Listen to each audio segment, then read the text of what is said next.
Boa noite, irmãos. Hoje nós queremos continuar a nossa série de mensagens que começamos semana passada sobre o livro de Tiago, a carta de Tiago, um título de sabedoria para a vida. E eu quero começar já lendo o texto com vocês, que nós vamos meditar um pouco mais hoje, que é de Tiago, capítulo 1, dos versos 19 ao 27.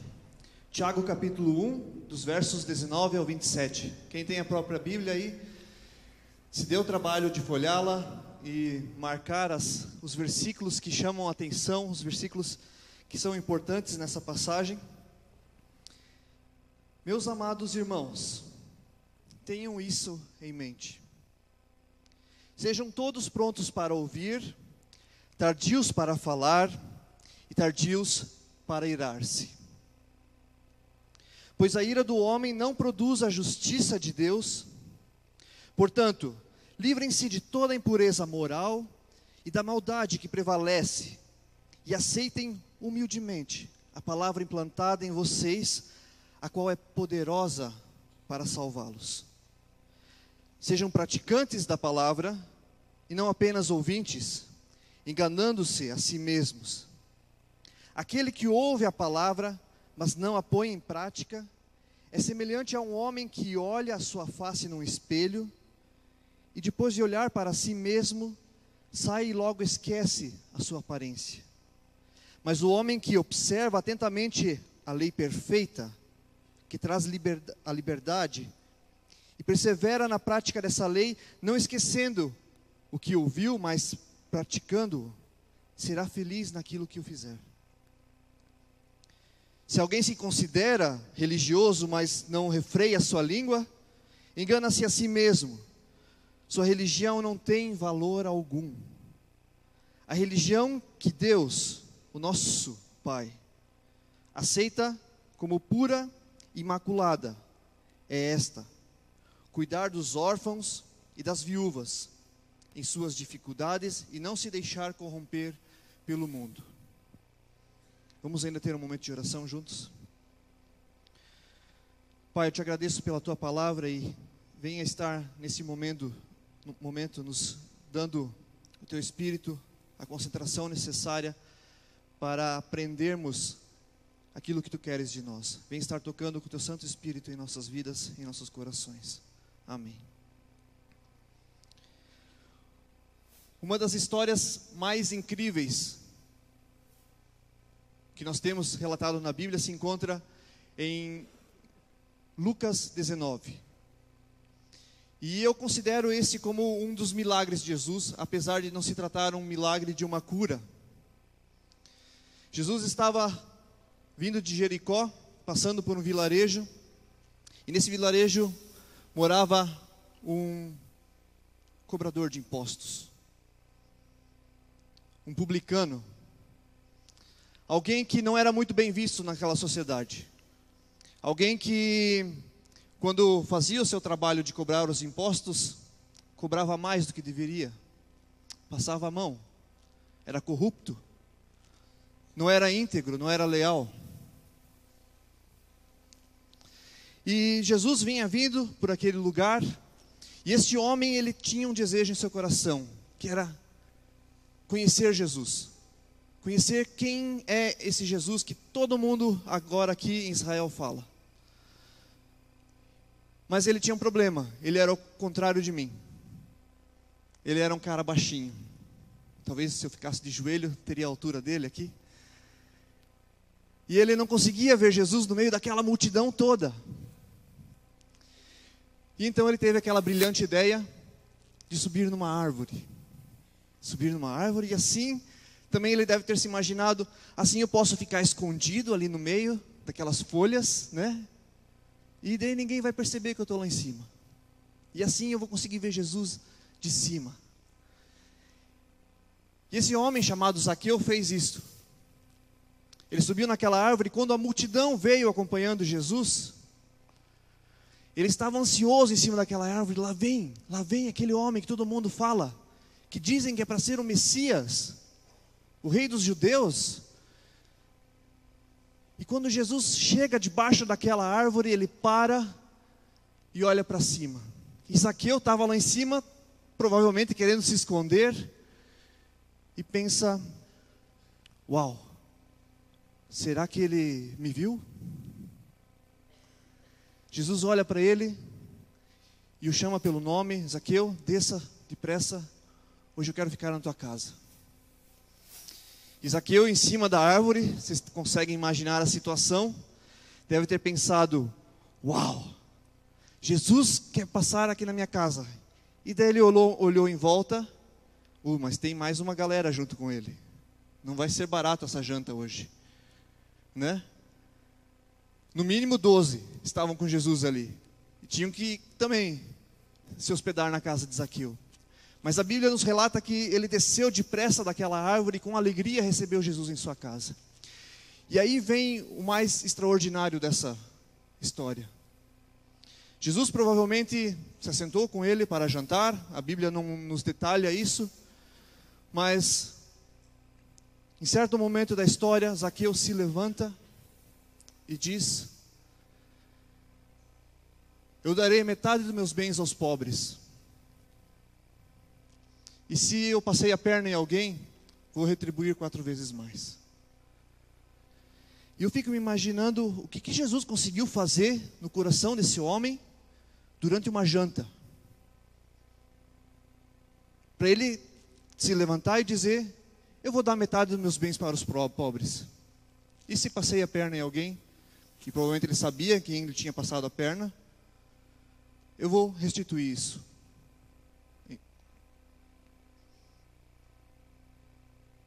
Para mim é um dos maiores milagres de Jesus. Quem é que consegue ser convencido dessa forma? Esse homem ouviu a palavra e no momento colocou-a em prática. E esse é o tema que nós temos para hoje, desse texto que nós acabamos de ler, de Tiago. Ouvintes e praticantes da palavra. Durante essa série de mensagens de Tiago, vocês vão perceber que a carta de Tiago se repete em algumas questões, em alguns assuntos.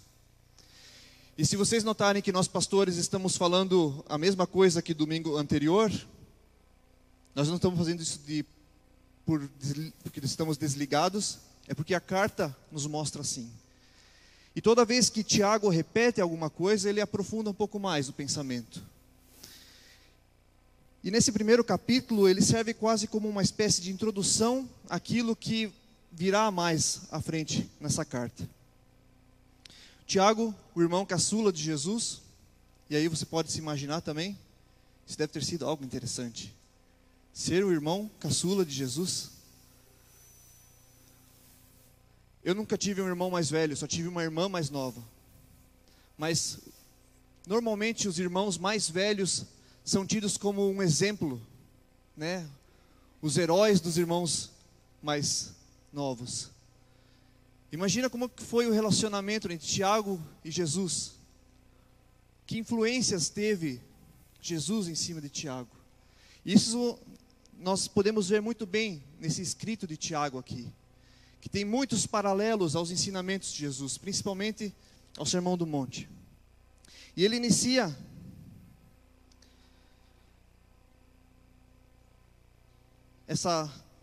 esse trecho, e nós conseguimos perceber isso porque ele fala meus amados irmãos, e toda vez que ele começa com meus amados irmãos, começa uma nova ideia no texto. E eu quero chamar a sua atenção para essa primeira frase: meus amados irmãos. Nós temos que ter em mente que tudo que Tiago irá escrever daqui para frente, temos que olhar isso com os óculos do amor de Deus.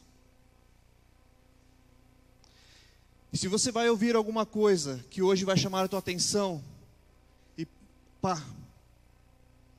saiba que essa exortação, essa instrução, está baseada no amor, o amor de Deus. Nós somos filhos de Deus, de um Deus que nos ama, de um Deus que quer o melhor para nós. E isso faz parte da nossa identidade. Então, tudo que nós ouvimos com a relação à palavra de Deus, querer ser diferente não está dando muito certo, né? No microfone. Tudo que nós vamos ouvir e ler da palavra de Deus, sempre, todos os dias quando acordamos, temos que ter sempre isso em mente. Nós somos filhos amados. Nós somos amados por Deus. Isso é parte da nossa identidade como seus filhos.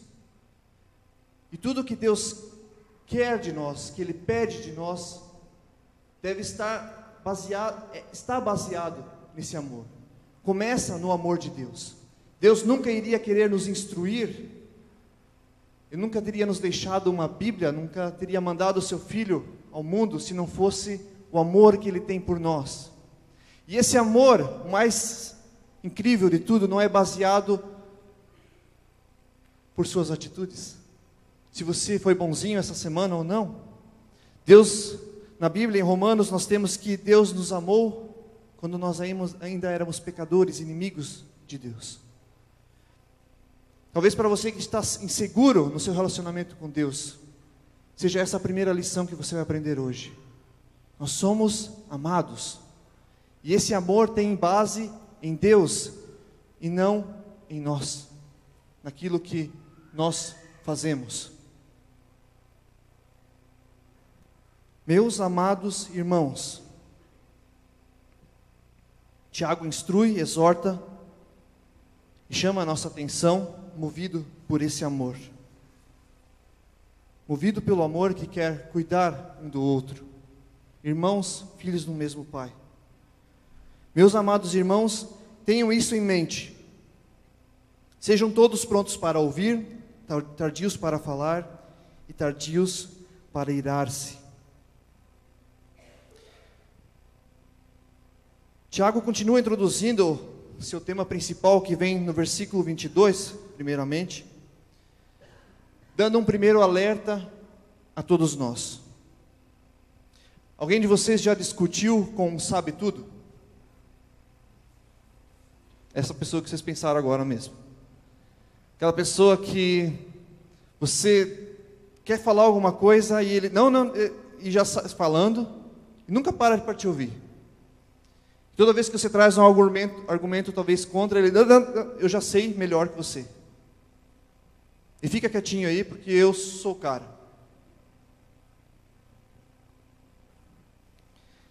Tiago traz já uma advertência para todos que são assim, todos nós que tendemos a ser assim, para já não ficar maquinando alguma desculpa para aquilo que vai ouvir. Mas primeiro espere, reflita e ouça aquilo que você vai ouvir da palavra de Deus. Ele faz um pedido para que tenhamos em mente, para que nós possamos ter consciência daquilo que Ele nos deu e usarmos isso nas proporções, 2 orelhas e 1 boca. Pois sempre que nós reagimos sem tempo para pensar, querendo já falar, nós tendemos a ira. Eu achei muito bom o exemplo que o pastor Isaí deu na quarta-feira com o vídeo da vara, do policial que chegou na casa para atender uma denúncia de uma criança que tinha falado: a minha mãe me bateu com um cinto, e o policial depois deu uma lição de moral no filho, dizendo para ele nunca mais fazer isso com sua filha. O pastor Isaí comentou que a Bíblia nos ensina a, como pais, usar a vara para corrigir os filhos. Não a mão, nem um soco, mas uma vara. Por quê? Porque tem o tempo de ir lá, pegar a vara, refletir, pensar, e não fazer as coisas já de supetão. E é mais ou menos isso que Tiago também quer pedir de nós aqui. Ele introduz aquilo que ele vai falar mais à tarde, já pedindo para aqueles apressadinhos que já estão bolando uma desculpa eu não vou precisar fazer isso que Deus vai me fazer. Calma, ouça. Ouça, não fale ainda e não se ire. Pois a ira humana, ela impede muitas vezes que a justiça de Deus entre em nossa vida. E ele já dá uma dica prática de como isso deve funcionar. Portanto, livrem-se de toda a impureza moral, da maldade que prevalece, e aceitem humildemente a palavra implantada em vocês, a qual é poderosa para salvá-los. Tiago faz um pedido para nós para nos livrarmos da impureza moral, ou seja, todos os preconceitos que nós temos em nossa mente. Tudo aquilo que foi inculcado em nossa mente pela sociedade, como certo, como normal. Preste atenção, você agora é um filho amado de Deus, há certas coisas que irão ter que mudar na sua vida.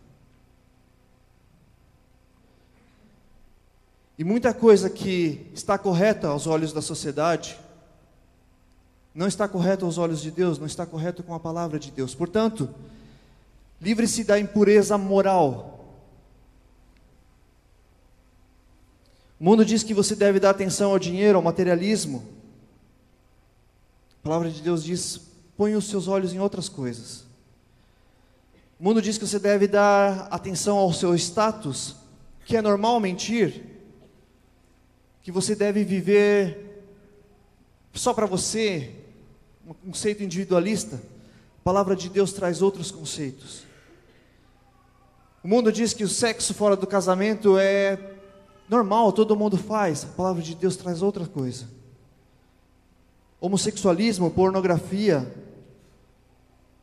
é tudo tão normal hoje em dia. E para nós começarmos a entender a palavra de Deus, aquilo que Deus quer de nós, baseados no amor que Ele tem por nós, nós temos que estar nos livrando de toda a impureza moral, da maldade que prevalece. E daí vem: aceitem humildemente a palavra implantada em vocês. Os conceitos da vontade de Deus devem tomar lugar, então. De toda essa impureza moral que você agora vai contra, os conceitos de Deus, do Criador, daquilo que é correto para nós, deve estar em nós. E essa, sim, é poderosa para salvar-nos.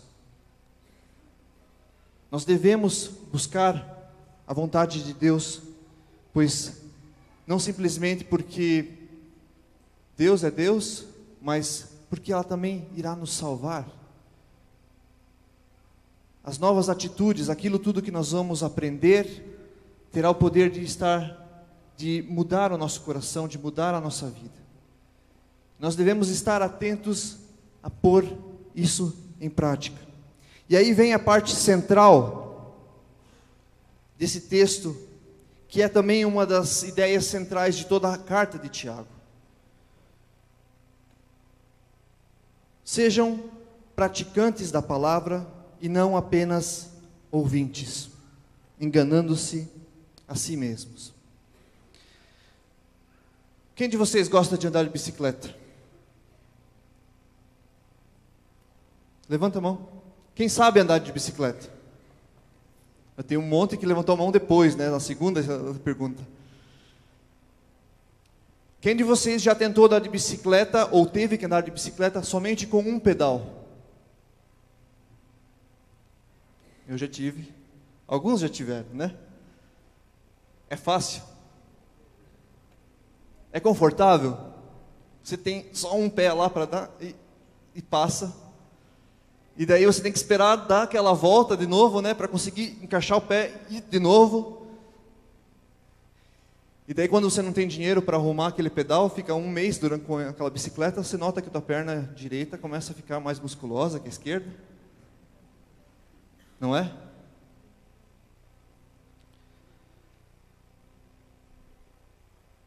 Assim é a vida cristã quando nós somente ouvimos. E nós ouvimos, e ouvimos, e ouvimos, e nos esquecemos que tem o outro lado da prática, que também tem o seu papel na força para nos trazer adiante, mas porque talvez nós não queremos ou nos falta um pedal, nós não fazemos. E muitas vezes isso nos traz problemas com a nossa fé. O fato de nós não colocarmos em prática aquilo que Deus nos ordena, aquilo que nós lemos nas palavras, os seus mandamentos, nos traz também certos problemas com a fé. E nós tendemos a ser também muitas vezes seletivos. Sabemos muitas coisas da Bíblia, sabemos muitas coisas que devem ser feitas, que devem ser mudadas em nossa vida, mas nós somos seletivos e escolhemos certas coisas, as que nos convêm, que talvez nos tragam alguma vantagem momentânea, e outras coisas não escolhemos. Imaginem vocês, pais, se eu fizesse como pai, e tivesse ainda meus filhos já crescidos, não somente o Tobias, mas o Guinho, o Zezinho e o Luizinho ainda que vão vir, e escrevesse para eles uma carta, antes de sair para o trabalho. Eles estão dormindo em casa ainda, e escrevesse uma pequena cartinha, um bilhete. Por favor, ajuntem o lixo dos banheiros, o lixo da lavanderia, o lixo da cozinha, amarrem bem isso num saco, para não vazar, peguem esses sacos e levem até frente na calçada, no depósito de lixo, para que os lixeiros possam levar. Bom, vou para o serviço, deixo assinado embaixo, beijos papai, e vou para o serviço. Meus filhos acordam, leem aquilo, e começam a analisar aquele papel, levar o lixo até na rua. Daí eu chego em casa de noite, vejo que eles estão sentados no sofá, esparramados, e vejo que o lixo ainda está dentro de casa. E eu pergunto para eles: o que vocês fizeram o dia todo? Eu só pedi para vocês levarem os lixos para fora de casa. Pai, escuta só. A gente pegou aquele seu bilhete e começou a estudar ele. E começamos a analisar as palavras, pegue o lixo. E a palavra lixo nos chamou a atenção. E nós começamos a pesquisar na internet, na Wikipédia, qual era o significado de lixo na antiguidade. Nós descobrimos coisas impressionantes de como eles lá na antiguidade já recolhiam o lixo e faziam separação de lixo, entre lixo orgânico e lixo que não tem mais proveito. E durante o dia a gente foi percebendo que na internet há muitos vídeos falando sobre como guardar melhor o seu lixo, não jogar tudo fora. E nós fizemos um pequeno grupo também em casa, chamamos alguns colegas que estão ainda de férias, fizemos um pequeno grupo de casa para discutir a questão do lixo. Como o lixo está acabando com o nosso planeta, como ele faz surgirem ratos dentro de casa. E nós descobrimos coisas muito, muito interessantes sobre o lixo. Analisamos até como as palavras são formadas em grego e em hebraico. E o pai fica, eu como pai fico assim, mas o que é isso agora? O que foi que eu pedi para vocês? Levar o lixo para fora. Mas veja, pai, nós descobrimos muitas coisas boas que nos ajudou no nosso intelecto. E o pai fala: tá, mas isso de nada adianta. Eu queria somente que vocês levassem o lixo para fora. Quantas vezes nós fazemos assim também com a palavra de Deus? Deus fala conosco e nós fazemos uma teoria gostosa de tudo e não colocamos em prática aquilo que Deus colocou para nós, aquilo que Deus quer de nós, para que nós possamos mudar. Devemos aprender a não ser seletivos com os mandamentos de Deus. Não estarmos tentando andar de bicicleta somente com um pedal. O pedal do aprendizado, eu aprendo mais, e quero saber mais de Deus, mas o pôr em prática aquilo que Deus me ordena, bom, vamos vivendo assim.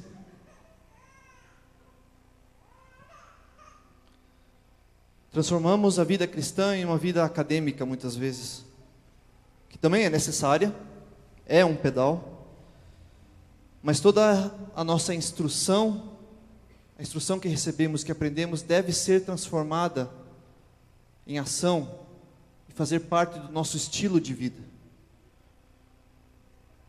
Lembre-se de Zaqueu, ele ouviu e praticou. Toda a informação que nós recebemos, toda a instrução deve gerar uma transformação. Há muitos paralelos dos ensinamentos de Jesus que nos mostram isso. Um deles, Mateus 7:21, nem todo aquele que diz Senhor, Senhor entrará no reino dos céus, mas apenas aqueles que fazem a vontade de meu Pai. Os que fazem a vontade de meu Pai que está nos céus. Pedalar, avançar e confirmar nossa fé. E aí Tiago continua dando um outro exemplo prático do que isso significa ser praticante da palavra e não somente ouvinte. Aquele que ouve a palavra, versículo 23, mas não a põe em prática, é semelhante a um homem que olha sua face num espelho e depois de olhar para si mesmo, sai e logo esquece a sua aparência. Mas o homem que observa atentamente a lei perfeita, que traz a liberdade, e persevera na prática dessa lei, não esquecendo o que ouviu, mas praticando-o, será feliz naquilo que fizer. Quando nós nos olhamos no espelho, procuramos ver o quê? A nossa aparência. E o que geralmente nós procuramos? Os defeitos. Não é? Ah, meu cabelo está um pouco desajeitado. O cinto está um pouco torto. Ah, o pastor sem gravata, isso não pode.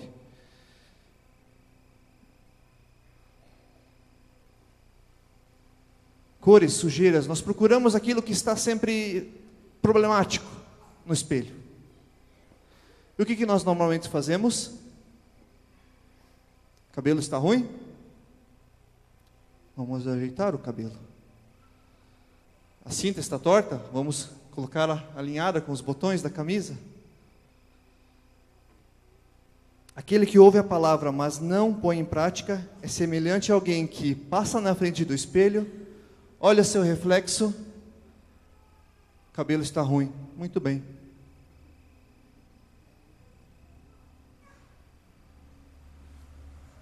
Em vão. Não precisa de um espelho.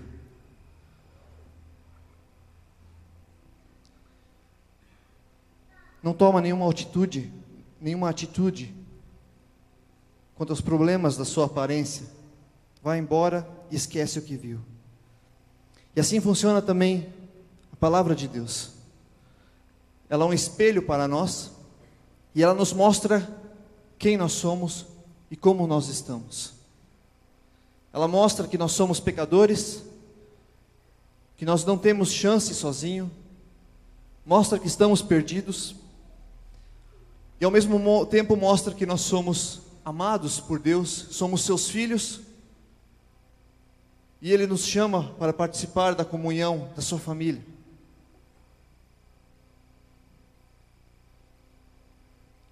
E quando Ele nos espelha e nos mostra quem nós somos, e aponta onde o cabelo está desarrumado, as questões da nossa vida que nós precisamos ajeitar, Ele quer fazer isso para nos aperfeiçoar, nos dar uma boa aparência. Melhor do que isso, não dar uma boa aparência física. Ele quer nos dar uma boa aparência espiritual. Ele quer mudar o nosso ser. Fazer valer a nova identidade que Ele nos deu como seus filhos, para nos parecermos como seus filhos. O problema é que quando nós olhamos no espelho, nós olhamos os problemas das pessoas, das outras pessoas, esquecemos de olhar para os nossos problemas. Deus diz que eu devo parar de mentir, que eu devo pôr minhas finanças em ordem, que eu devo arrumar os meus relacionamentos. E quando nós nos olhamos no espelho, vemos somente o reflexo daquela pessoa, daquela pessoa, daquela pessoa. Esquecemos de olhar para o nosso próprio reflexo, que o nosso próprio cabelo está desarrumado. Quem olha nesse espelho e não se transforma, não se corrige, olha em vão. A palavra de Deus quer provocar mudanças em nós. Ela quer nos aperfeiçoar. Por isso, talvez, muitas vezes não é agradável lê-la. Versículo 25, mas o homem que observa atentamente a lei perfeita, que traz a liberdade, e persevera na prática dessa lei, não esquecendo o que ouviu, mas praticando-o, será feliz naquilo que fizer. É interessante como o Tiago põe duas palavras que são contrárias aqui: lei e liberdade, como se elas fizessem parte uma da outra. Todas as vezes que pensamos em lei, ela nos traz a ideia de uma dependência, de um cerco, de algo que não se pode sair dali de dentro. Ele menciona essa lei perfeita que traz liberdade. Deus não quer tirar a plenitude da nossa vida. Ele quer nos dar plenitude de vida através da sua lei. Ele não quer nos privar da vida, Ele nos oferece vida em abundância. Ele não quer limitar as nossas possibilidades, mas Ele quer nos privar de muitos problemas. Ele não quer nos tornar dependentes de regrinhas religiosas, mas oferece conforto e segurança de espírito. A palavra de Deus não é azeda, mas é doce como mel. Ela não quer nos tornar pessoas bobas, mas quer nos tornar espertos e conscientes das besteiras que nós fazemos na nossa vida. Ela não quer escurecer o nosso entendimento, mas ela quer deixar tudo mais claro. Lâmpada para os meus pés é a tua palavra e luz para o meu caminho. Praticar, ouvir e praticar. Ouvir e praticar. Esse deve ser o lema de toda a vida cristã. E ainda os dois últimos versículos, 26 e 27. Se alguém se considera religioso, mas não refreia sua língua, engana-se a si mesmo. Sua religião não tem valor algum. Tiago traz novamente um pouco da ideia do início, do problema da fala, mas ele quer concluir aquilo que ele falou de ouvir e praticar de uma maneira prática. Ele diz que se você se considera religioso porque você estuda a palavra de Deus, porque você vem ao culto, porque você ora, porque você paga penitência, ele disse: isso não é uma religiosidade verdadeira, isso não é uma prática religiosa verdadeira. Faz parte? Faz. Mas a prática religiosa verdadeira, a religião que Deus, nosso Pai, aceita como pura, imaculada, é cuidar dos órfãos e das viúvas em suas dificuldades e não se deixar corromper pelo mundo. Ou seja, eu faço culto, eu sou religioso no meu dia a dia quando eu visito o meu próximo que está em necessidade. Tiago faz um exemplo aqui com órfãos e viúvas, que eram as pessoas talvez mais necessitadas da época, que estavam na igreja em Jerusalém, mas isso vale para todas as pessoas. Tem alguém, um amigo meu, um irmão meu, que está passando uma certa necessidade, seja ela material, emocional, ser uma pessoa realmente religiosa não é ir no culto, mas é estar do lado dela, ajudando-a. Essa é a verdadeira religião.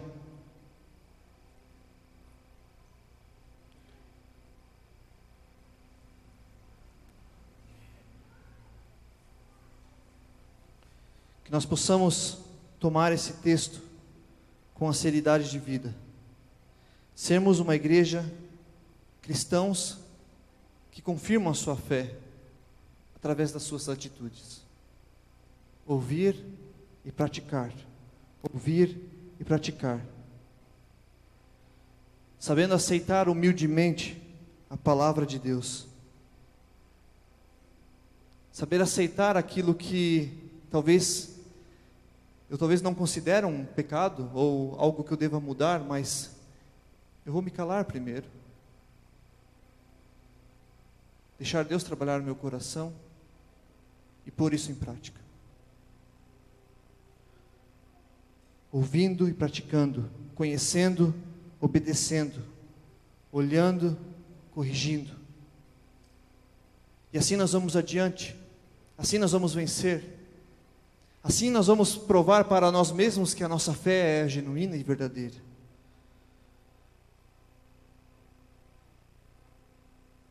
Gostaria de ler com vocês ainda o salmo que o pastor Norberto leu no início do culto. Vamos ler juntos.